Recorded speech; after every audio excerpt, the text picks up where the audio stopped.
Muy buenas tardes, profesora Gaita, compañeros. El que les hable es Hugo Aguilar, en representación de Integrate PUC. El día de hoy tenemos el gusto enorme de tener a la profesora Cecilia Gaita con nosotros.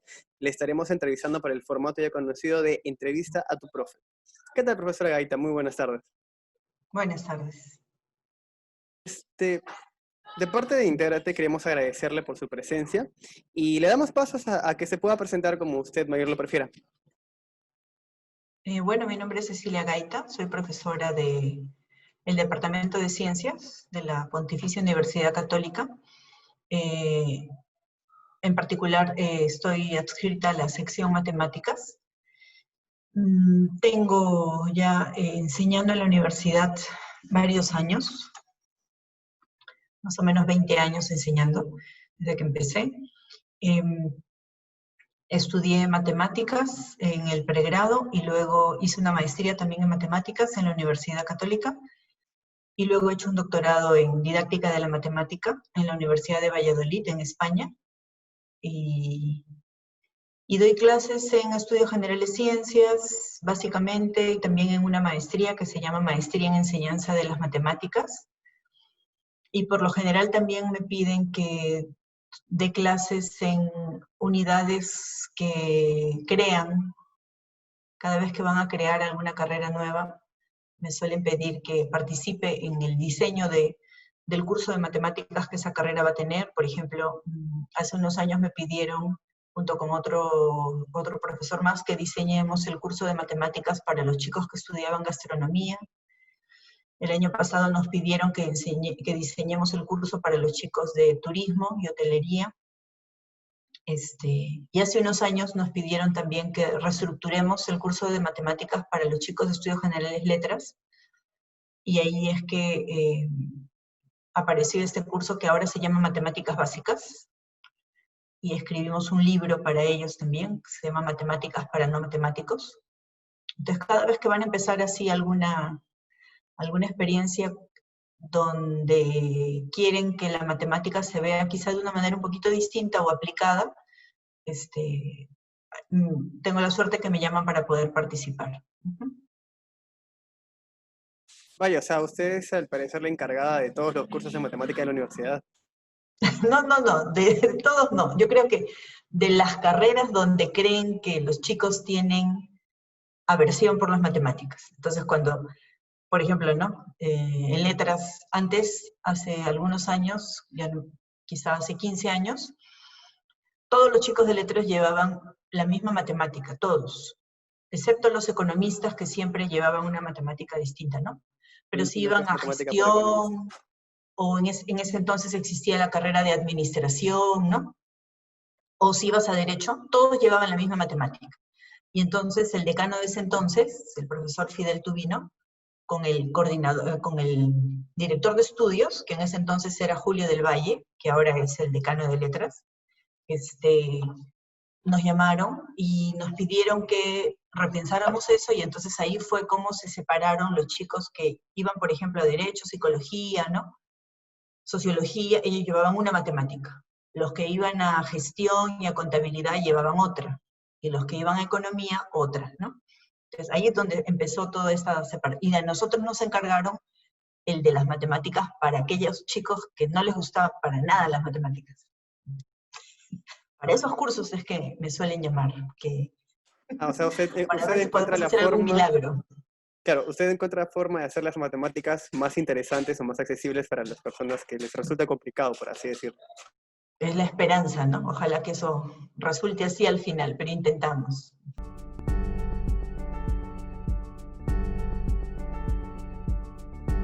Claro, y habiendo mucha cantidad de alumnos a los cuales les disgusta las matemáticas, ¿qué es lo que a usted la motivó a tomar ese camino? O sea, ¿cómo es que se decide estudiar su carrera? Bueno, en realidad esto lo he contado antes, pero quizás ustedes no lo saben, por supuesto. Yo estudié matemáticas porque lo que yo quería hacer desde un principio, siempre, eso sí, siempre lo tuve claro desde que estaba en el colegio, desde que era muy chica, era enseñar. Entonces, cuando terminé el colegio y tenía que decidir qué estudiar, yo iba a estudiar educación. Yo hubiera querido estudiar educación. Pero mi papá, que es ingeniero, me dijo, no, hija, ¿cómo vas a estudiar educación? Los profesores no son muy valorados en nuestra sociedad, económicamente vas a tener problemas. Si te gusta enseñar, estudia una carrera como la que quieras, matemática, física. Bueno, por supuesto que él me da opciones de carreras de ciencias, ¿no? Por su formación. Y luego enseñas. Y entonces así fue como opté por matemáticas, porque era un curso que en el colegio me iba bien, no tenía problemas, y entonces dije, ya, estudiaré matemáticas. Y así fue como empecé. Y en realidad esa ha sido siempre la motivación. O sea, yo he seguido la carrera de matemáticas, no soy una buena representante de alguien que se dedica a hacer matemáticas puras, porque no, más allá de mi tesis de maestría, después ya no he vuelto a tener un contacto con la matemática pura así, sino que he trabajado en todo lo que tiene que ver con la enseñanza de la matemática. Y sobre eso es que he investigado después. Así fue como elegí la carrera. Ah, o sea, usted estudió matemática y lo que hace es dedicarse a la enseñanza de la matemática, o sea, plenamente el ejercicio de la docencia. Lo que pasa es que en el camino descubrí, bueno, me enteré que hay grupos de matemáticos en distintos lugares del mundo que investigan sobre cómo se debe enseñar y sobre por qué determinados conceptos matemáticos son más complejos que otros. Entonces, hay todo un campo de investigación dentro de quienes hemos tenido la formación de matemáticos, investigamos por qué puede ser más difícil, por ejemplo, la noción de límite para los que estudian ciencias, ¿no? ¿Por qué es tan compleja esa idea versus otras ideas que pueden ser mucho más sencillas o más fáciles de entender, ¿no? Entonces, me dedico a la docencia, sí, y es lo que más me gusta hacer, pero además a la investigación, pero sobre esos aspectos.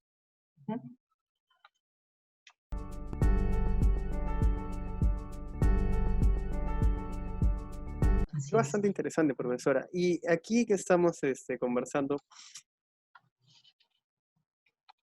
¿qué es lo que usted más recuerda en su etapa como universitaria? Ya que se dedicó a una carrera que es muy difícil encontrar, ¿no? O sea, incluso ahora, dentro de un salón de 60 alumnos, a lo que recuerdo cuando estaba en generales, encontrar matemáticos puros es ni el 10% del aula. No, no, son muy poquitos, sí es verdad. Bueno, en los primeros cursos todos llevábamos, ¿no? Digamos, cursos comunes, entonces ahí no había mucha diferencia, pero ya luego, cuando llevamos los cursos de matemáticas en estudios generales eran álgebra 1 y álgebra 2 en ese entonces. Ahora ya son otros. Y ya luego en facultad, ¿no? Y ahí ya se comenzaba a reducir el número de alumnos. En ese entonces, álgebra 1 y álgebra 2, nosotros habremos sido, ¿cuántos? Pues de matemáticas, 6, 7 quizá, pero en esa época había la especialidad en educación, de educación secundaria con la especialidad de matemáticas. Entonces, en nuestras clases de álgebra 1 y álgebra 2, también llevaban clases aquellos que iban a ser profesores de matemáticas de secundaria. Entonces, por eso llegábamos a ser más o menos 20 personas, digamos. Pero ya en facultad ya no, ahí sí, nuestros salones de clases eran de 6, 7 personas. Yo era la única chica en ese entonces, ahí en ese grupo, sí. Era, era diferente, ¿no? O sea, el trato con el profesor obviamente que era bastante personalizado, ¿no? Si alguien faltaba a clase o faltaban dos, ya el salón se veía vacío, sí. Claro, y a usted cómo le afectó ser la única mujer dentro de su promoción de matemáticos? ¿O cómo es que usted lo vivió? ¿O no hubo ninguna diferencia? De verdad, me han preguntado eso antes, pero yo no, o sea, al menos de manera consciente, no me he dado cuenta que se haya hecho alguna diferencia.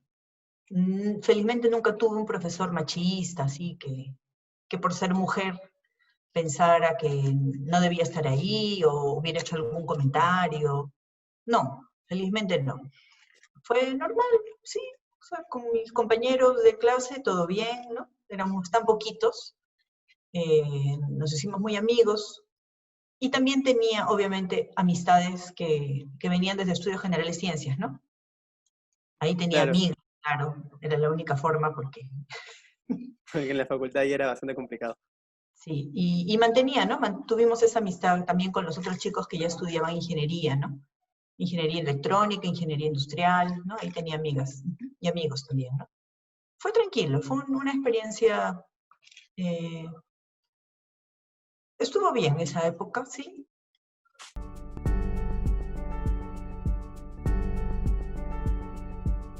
Sí, Claro, que aprendí mucho.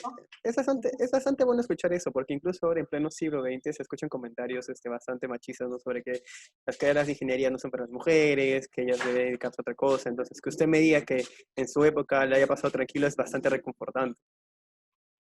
Sí, ahora más bien, no con los alumnos de la universidad de pregrado, ¿no? En Estudio General de Ciencias, donde normalmente doy los cursos de pregrado, no tengo ningún problema por ser mujer, pero en la maestría, yo enseño en una maestría que se llama Maestría en Enseñanza de las Matemáticas, les había mencionado hace un rato, y ahí muchos profesores son profesores de secundaria o son profesores universitarios que enseñan matemáticas, y entonces la mayoría son hombres. Y siempre, siempre pasa, siempre, la primera semana, las primeras 2 semanas, que tú notas, bueno, yo noto ahí sí, como que, ¿cómo una mujer me va a venir a decir a mí cómo tengo que enseñar yo matemáticas? Seguramente que me va a dar todo un discurso pedagógico, ¿no? Pero seguro que de matemáticas no sabe y tratan de hacerte caer. Siempre me pasa, siempre. Al principio. Después ya todo se tranquiliza, ¿no? Pero al principio, sí tú notas ahí como que los profesores, hombres, son la mayoría, tienen sus prejuicios, ¿no? Claro, es algo con lo que la sociedad viene cargando incluso hasta ahora. Sí. Y como están acostumbrados ellos, son mayoría, ¿no? Normalmente los profesores de matemáticas son hombres, no tanto son mujeres. Y en la universidad también, ¿no? Entonces, es como que... Y normalmente yo les doy cursos que se llaman teorías de aprendizaje de las matemáticas, por ejemplo, ¿no? Entonces, ¿a qué teorías nos va a enseñar? Seguramente que nos va a enseñar mucho sobre Piaget o sobre pedagogos generales, pero de matemáticas seguramente que no sabe nada. Entonces, pero como yo estudié matemáticas, algo sé también. Entonces, ya luego... Ahí es donde usted puede mostrar lo que ha aprendido en la universidad y todo. Sí, hay que hacerlo sutilmente, pero para mí es muy entretenida toda esa parte que siempre ocurre. Entonces, ahí sí puedo notar cierto machismo. Y de hecho, cuando viajo a provincias, porque también a través de un instituto que tenemos, que se llama el Instituto de Investigación sobre Enseñanza de las Matemáticas, aquí en la universidad, se fomentan mucho el trabajar con universidades nacionales de provincias, ¿no? Entonces hemos viajado a Puno, a Cusco, a Piura, a distintas universidades nacionales, ¿no? Y ahí sí tú notas, y hemos dado cursos, ¿no? Para profesores universitarios. Y entonces yo voy con otro profesor que es doctor, y yo soy doctora, entonces a él le dicen doctor y a mí me dicen doctorita. Entonces yo digo, esa es una señal, ¿no? De ese machismo que está en nuestra sociedad, ¿no? Esos micromachismos que están en la sociedad. Sí, ¿no? Doctor y doctorita, ¿y por qué no me dicen doctora, no? O sea, por mí que me digan profesora, no tengo ningún problema que me digan, o que me digan Cecilia, ¿no? Pero ese diminutivo, algún mensaje subliminal trae, sí. Sí, es algo con lo, como le dije en un momento, se carga sola, ¿no? Que poco a poco se lucha por erradicar. Siempre es bueno ver rostros como usted, que son de mujeres que están logrando bastante, ¿no? Para que las jóvenes tengan una imagen sobre qué proyectarse hacia un futuro.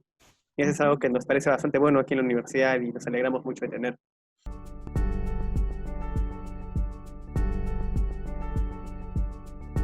Y hablando de lo que sucede ahora, doctora, como usted sabrá, estamos en un contexto bastante inusual. Si bien es cierto, el COVID se podría decir que es algo ya que es de costumbre todos los días. Los casos no han disminuido, lamentablemente. Quisiéramos saber cuál sería el rol de usted como matemática y profesora que pueda desempeñar en la sociedad actual en ese tipo de contexto. Ujú. Sí, a partir de toda esta experiencia que estamos pasando todos, que inició aquí en el Perú en el mes de marzo, ¿no? hay carreras, hay profesiones que se han revalorizado, ¿no? O a las que se les ha, se ha empezado a reconocer lo importante que son, ¿no? Y cómo incluso en estas épocas tienen que seguirse desarrollando, ¿no? Todo lo que tiene que ver con las profesiones relacionadas con la salud, con la seguridad también, ¿no? Y nosotros en particular, los que estamos en el ámbito educativo, ¿no? De los distintos niveles. Entonces, una de las cosas que no ha parado, que no se ha detenido, es todo lo que tiene que ver con las clases, ¿no? Tanto en la escuela como en la universidad, ¿no? Y entonces yo creo que nosotros, al principio, por supuesto, todos hemos estado un poco desconcertados y sin saber bien qué íbamos a hacer, pero hemos tenido que responder ante esa demanda, ¿no? Los chicos no querían dejar de estudiar.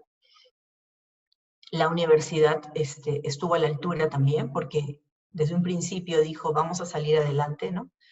Y los profesores tuvimos que aprender rápido muchas cosas que no estaba dentro de nuestro campo de interés en ese momento, ¿no? O sea, el trabajar con Paideia y con todos estos recursos tecnológicos, en mi caso particular, yo lo veía muy alejado, ¿no? Nunca me llamó la atención, ¿no? Y muchos colegas más o menos estaban en esa situación y tuvimos todos que aprender rápido porque nuestra labor era importante, es decir, no podíamos dejar colgados a los alumnos que nos estaban esperando y que tenían tantas expectativas porque a pesar de que iban a tener que hacerlo desde su casa, ellos querían seguir aprendiendo y avanzando, ¿no? Y no perder tiempo, ¿no? Entonces, yo creo que todo lo relacionado con la educación se ha visto revalorizado y se ha visto que lo importante que es tener buenos profesores, creo, y para los profesores también ha sido una oportunidad de seguir aprendiendo, ¿no? Muy interesante todo esto. Claro, Ahora que lo vemos ya desde un lado positivo, ¿no? claro, fue la oportunidad para que se sepa apreciar más la labor del docente, ¿no? Porque se ha visto casos en los que los profesores se han tenido que acoplar a situaciones que ni siquiera ellos mismos sabían cómo, cómo desenvolverse, ¿no? O sea, he conocido profesores que hasta antes de la pandemia no sabían cómo utilizar como dijo usted, el Paideia, no sabían cómo utilizar Zoom, no sabían qué tipo de metodologías dar en una clase virtual, y que tengan que aprender todo eso de prácticamente la noche a la mañana es bastante, bastante sorprendente y muy bueno para ellos. Sí, sí, claro. Bueno, también del otro lado, nosotros como profesores hemos sentido que los alumnos han sido bastante comprensivos, ¿no? Nos han tenido mucha paciencia y han sabido reconocer todo el esfuerzo que se ha hecho, ¿no? Entonces, yo creo que de ambos lados, ¿no? Por eso decía, teníamos una responsabilidad porque los estudiantes estaban ahí esperando a ver cómo hacemos para que, si bien de la puerta hacia afuera el país estaba pasando por una situación, o está pasando por una situación muy complicada, tratemos que donde estemos podamos hacer algo productivo, ¿no? Entonces, sí, yo creo que ambos grupos hemos estado a la altura de la situación, tanto los alumnos como los profesores, sí.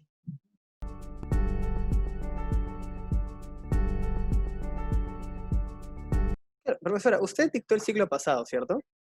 Sí, claro. Ya, y en sus clases, ¿cómo pudo notar usted, aparte de lo que me ha mencionado, que fue la relación entre alumnos y profesor mediante esa nueva modalidad? Eh, sí es cierto que no es lo mismo, obviamente, que estar en un salón de clases, ¿no? Con los alumnos enfrente, donde tú ves sus rostros y puedes interpretar si están entendiendo o no están entendiendo lo que les explicas, ¿no? Ahora es diferente, ¿no? Ahora todos están con su cámara apagada y es más complicado. Y me imagino que muchos estaban, como yo tenía clases por la mañana, ¿no? Estarían en su cama, abrigaditos, escuchando, tomando su desayuno, a lo mejor medio dormidos mientras uno hablaba, ¿no? Pero a pesar de todo eso, en el chat, ¿sí? Intervenían, no todos, por supuesto, pero sí varios, ¿no?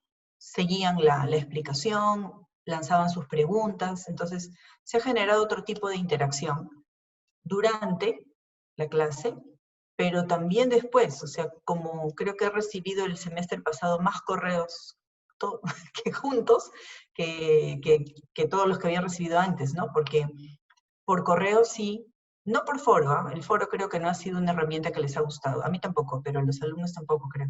Pero por correo sí, ¿no? Me mandaban sus dudas, tomaban foto de un problema que no les salía, me preguntaban cómo podían hacer.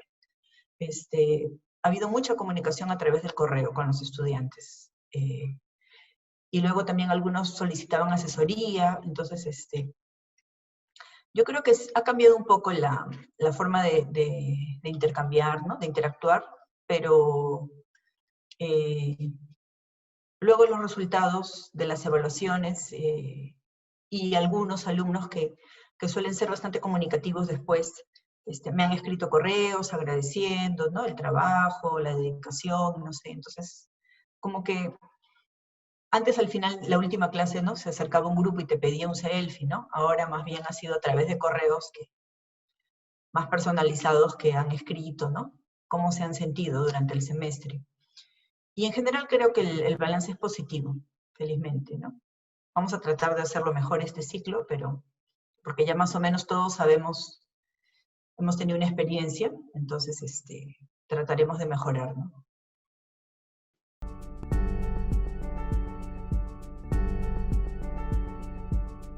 Y hablando de balances positivos y basándonos en la esperanza de un futuro que sea bastante bueno para nosotros, ¿cuáles cree usted que sean esas enseñanzas que hemos aprendido durante este ciclo que se pueda aplicar más adelante, en un futuro ya sin COVID, ¿no? Cuando todo vuelva a la normalidad o a la nueva normalidad, como se está diciendo mucho últimamente? En general me preguntas. Bueno, yo creo, la verdad que toda esta situación ha mostrado la desigualdad tan grande, ¿no? Que existe en este país, ¿no? Eh, y que eso es algo que que ningún gobierno ha estado resolviendo realmente, ¿no? Entonces, todas estas situaciones extremas por la que la gente ha tenido que pasar, ¿no? Gente que, como dicen algunos expertos, ¿no? Tú le pides que no salga de casa y en realidad su casa son dos ambientes y están ahí en 10 metros cuadrados, 20 metros cuadrados, toda la familia reunidos, o que les dices que se laven las manos 3 veces, 4 veces, 5 al día y no tienen agua, porque llega el camión cisterna llevando agua. Ha mostrado, ¿no? Toda la situación tan compleja en la que vivimos y lo difícil que le ha resultado al gobierno poder responder, ¿no? Los anuncios eran muy buenos, las ideas eran muy buenas, pero para concretarlas, para gestionar cómo iba a llegar esa ayuda, me parece que ha sido realmente un fracaso completo, ¿no? Y entonces nos muestra que hay muchas cosas por hacer en realidad. Pero si hay algo que yo rescato es que una de las cosas que la gente ha priorizado es la educación. Y eso se ha visto ahora también en esta matrícula, ¿no? Del segundo semestre, yo creo. O sea, porque seguramente que hay un gran número de familias que ha sido afectada con esta situación, pero han priorizado lo poco que tienen o quizás se han endeudado porque sus hijos sigan estudiando, ¿no? Porque yo siento que este segundo semestre no se ha dado la deserción que se pensó que se podía dar, porque los horarios que se han abierto, según lo que me han contado, más o menos están dentro de lo que se esperaba, algo similar al año pasado, es decir, no ha habido un decrecimiento, y eso muestra lo importante que es para la gente la educación, ¿no? Y lo ven como el medio para poder surgir, ¿no? Para poder salir adelante, y para poder eh, hacer que esas diferencias disminuyan, ¿no? Entonces, parece que la educación es algo que esta sociedad valora mucho, y si hay algo por lo que hay que invertir es por eso, ¿no? Y ojalá que realmente eso a futuro ayude, ¿no? A cambiar esta situación en la que nos encontramos de tanta desigualdad. Claro, porque incluso dentro de lo que no ha pasado, como usted ha dicho, se ha buscado la manera de volver a estudiar. Personalmente, le comento, yo tuve que dejar de estudiar la universidad. Yo tuve que dejar la universidad 3 ciclos, no seguidos, porque si los dejas seguidos tienes que volver a postular. Y cuando tú vienes de provincia o tienes metas muy altas, usualmente van las cosas relacionadas.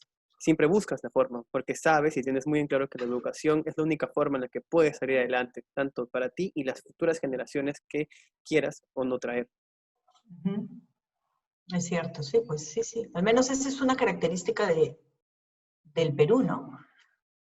Es algo que quizás no se ve en otras sociedades, pero aquí sí, ¿no? Aquí la gente tiene un poco de dinero y lo invierte en una mejor educación para sus hijos, ¿no?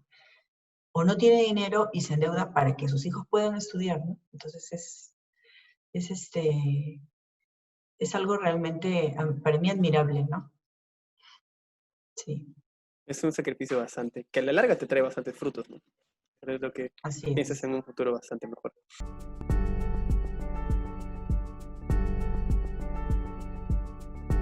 Y bueno, profesora, y hablando de futuro, ¿qué le recomendaría usted a los alumnos que están estudiando su carrera y a los alumnos que, bueno, están estudiando este ciclo? Bueno,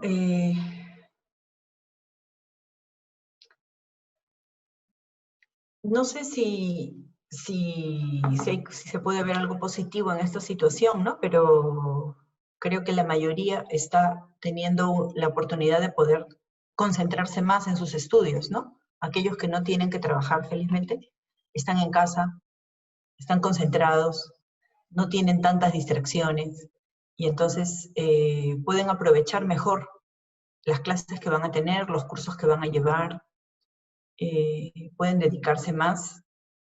Yo creo que eso ha sido también un poco lo que ha reflejado en los resultados del semestre pasado, ¿no? Todos los promedios han aumentado, el número de porcentajes ha disminuido en casi todos los cursos. Algunos profesores dicen quizá hay un elemento ahí que tiene que ver con que alguien está haciéndoles las tareas, los exámenes, las prácticas. Algo de cierto tiene que haber, pero yo también creo que los alumnos se están dedicando más. Y este segundo semestre esperemos también que sea un tiempo donde ellos puedan dedicarse más a los estudios, concentrarse y aprovechar al máximo, ¿no? El tener la posibilidad de estudiar, que no la tienen todas las personas, ¿no? Y eso, y que aprovechen al máximo y que recurran a sus profesores, que nos pidan ayuda o consejo o asesoría, ¿no? En lo que necesiten, que nosotros estamos ahí para eso, ¿no? Para ayudarlos. Muchas gracias por eso, profesora. Sí, como es ese ciclo también vamos a seguir. Me he podido matricular, entonces es bastante motivador su parte. Qué bueno. Y una, ¿Tú y qué una sigues? ¿Qué consulta. carrera sigues? Yo soy ingeniero industrial. Ah, tú estás en industrial. ¿Y ya estás en facultad? Sí, estoy llevando 8 cursos este ciclo. Ah, Este, 8 cursos. Qué locura. sí, es que tuve la suerte de que me aceptaron en un intercambio virtual en la Universidad Antonio Nariño de Bogotá, y ahí estoy Ujú. llevando 2 selectivos y estoy llevando 6 cursos de ciclo regular, no, 5 de sexto y 1 de séptimo. Ay, qué bien. Qué bueno. O sea, tú vas a aprovechar el tiempo al máximo, entonces, pues está bien. Sí, este ciclo es avanzar lo más rápido posible dentro de lo que se pueda.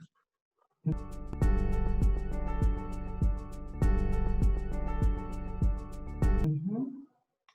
Y una consulta, profesora, según lo que mencionó, el grupo de investigación en el que usted forma parte, usted maneja, ¿cómo es que llegan a distintas provincias? O sea, lo que hacen es ir y dictan, no sé si decir como talleres o cursos, para los profesores que enseñan, ¿correcto? Ujú. Sí, el director del instituto, que es el profesor Francisco Ugarte, él es el que establece contactos con, con colegas que también son de matemáticas de otras universidades, en principio universidades nacionales, y mucho mejor si están en lo que se llama la Red Peruana de Universidades, porque además cuando están en esa red se pueden conseguir apoyos de parte de la universidad, ¿no? Para estos viajes.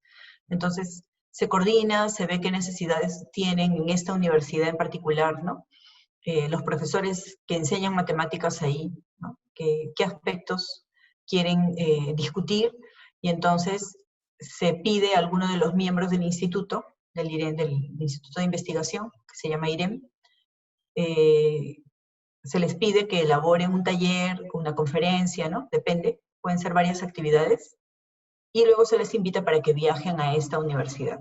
Y entonces, durante 2, 3 días se hacen actividades con los docentes de esa universidad. Sí, esa es básicamente, digamos, la modalidad, ¿no? En la que hemos estado trabajando en los últimos años. Sí. Y hay mucho interés ahí en provincias, ¿no?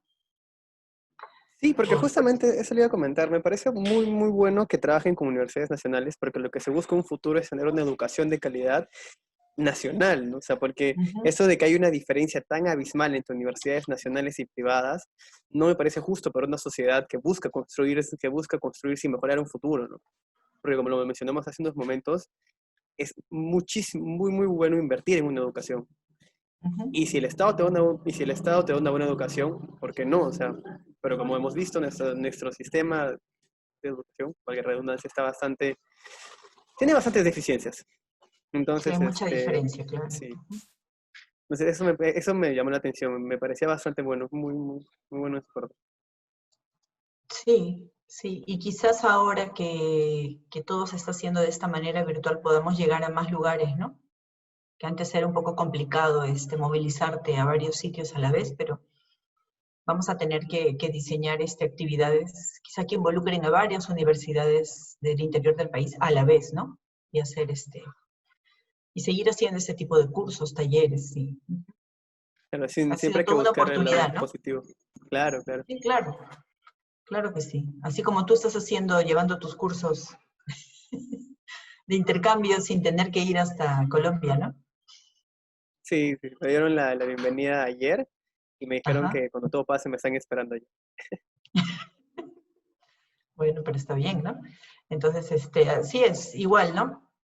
Tenemos oportunidad también tenemos contacto con investigadores de esta área que te digo, que se llama didáctica de la matemática, que son matemáticos que trabajan en otros países.